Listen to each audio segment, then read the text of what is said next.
Hi అండి, నమస్తే. ఈరోజు నేను చూపించబోయేది చల్లని అనమాట.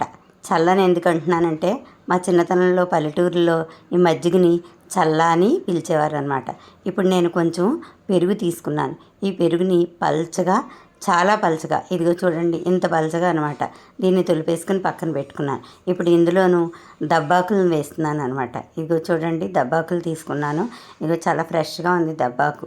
దీన్ని చిన్న చిన్న ముక్కలుగా కట్ చేసుకుని ఈ దబ్బాకుల్ని మజ్జిగలో వేసుకున్నాను అనమాట. మా ఇళ్లల్లోనూ ఇదివరకు ఈ చల్లని కుండలు ఉండేవన్నమాట. ఆ కుండల్లోనూ చల్ల పోసేవారు. చల్లంటే మజ్జిగ అనమాట. ప్రతి ఇంటిలోనూ ఒక కుండ ఖచ్చితంగా ఉండేదన్నమాట. మాకు దాహం వేసింది అనుకోండి, వచ్చి ఒక గ్లాసులు తీసుకుని తాగేసేవాళ్ళం. దీంట్లో నిమ్మరసం కూడా వేసుకోవాలన్నమాట. ఇదిగో నేను నిమ్మరసాన్ని కూడా వేస్తున్నాను.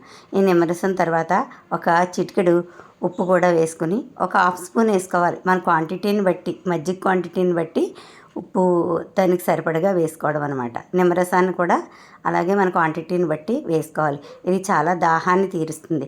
ఎవరైనా ఇళ్ళకి వచ్చారనుకోండి, మా ఇంట్లోకి అతిథులు, వాళ్ళకి కాఫీలు టీలు కూడా అస్సలు లేదండి. అప్పుడు ఏంటంటే కాస్త మజ్జిగే ఇచ్చేవాళ్ళం. వాళ్ళకి దాహం తీరేది. ఈ వేసవకాలంలో వాళ్ళ కడుపులో చల్లగానే ఉండేది అనమాట. అలాగే బయటికి వెళ్తున్నాం అనుకోండి, ఏమైనా ప్రయాణాలకు కానీ ఊర్లో బజార్ చేసుకోవటానికి కానీ వెళ్తుంటే మన వాటర్ బాటిల్ కూడా ఎలా అయితే తీసుకెళ్తామో ఈ మజ్జిగను కూడా పోసుకుని అలాగే తీసుకుని వెళ్ళేవాళ్ళం అనమాట. కూడా ఇందులో కొంచెం కరివేపాకు కూడా వేసుకుంటే మంచి సువాసన వచ్చి ఆరోగ్యానికి ఎంతో మంచిదిగా అనిపిస్తుంది. ఇది తాగడం వల్ల చాలా బెనిఫిట్స్ ఉన్నాయి.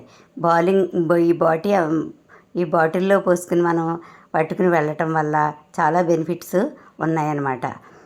ఈ బాడీని బాగా కూలింగ్గా చేస్తుంది మజ్జిగ. మీరు కూడా ట్రై చేసి చూడండి, చాలా బాగుంటుంది. మంచి టేస్ట్గానే ఉంటుంది, చాలా బాగుంటుంది. నా వీడియో కనుక నచ్చినట్లయితే సబ్స్క్రైబ్.